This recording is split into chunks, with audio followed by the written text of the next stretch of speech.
नमस्कार, मी किरण Palkar. Crime diary news चॅनलमध्ये आपले स्वागत आहे. पाहूयात आजच्या ताज्या बातम्या.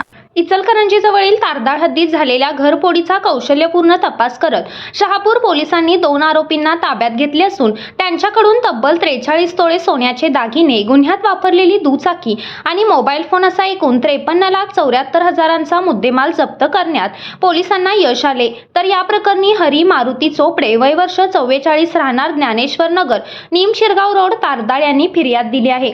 चोपडे हे परगावी गेले असताना त्यांच्या घराचे कुलूप तोडून अज्ञात चोरट्यांनी तिजोरीतील सोन्याचे दागिने लंपास केले होते.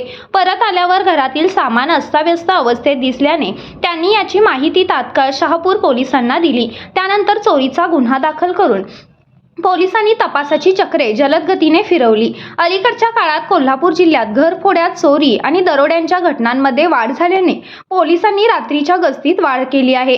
या अनुषंगाने जिल्हा पोलीस अधीक्षक योगेश कुमार गुप्ता यांनी या प्रकरणाचा तपास गतिमान करण्याच्या सूचना दिल्या होत्या. पोलिसांनी परिसरात सीसीटीव्ही फुटेज तपासण्यास सुरुवात केली. दरम्यान रात्र गस्ती दरम्यान चोरीतील 2 संशयित सोन्याचे दागिने विक्रीसाठी यड्राव परिसरात येण्यात असल्याची गोपनीय माहिती पोलिसांना मिळाली होती.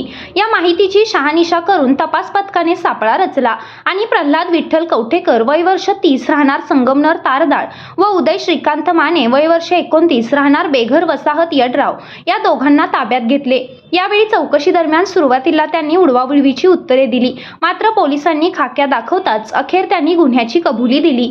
त्याचबरोबर या प्रकरणी पुढील तपासात या दोघांनी शहापूर, हातकणंगले, कुरुंदवाड व सांगली ग्रामीण पोलीस ठाण्याच्या हद्दीत एकूण 8 घरफोड्या केल्याची कबुली दिली.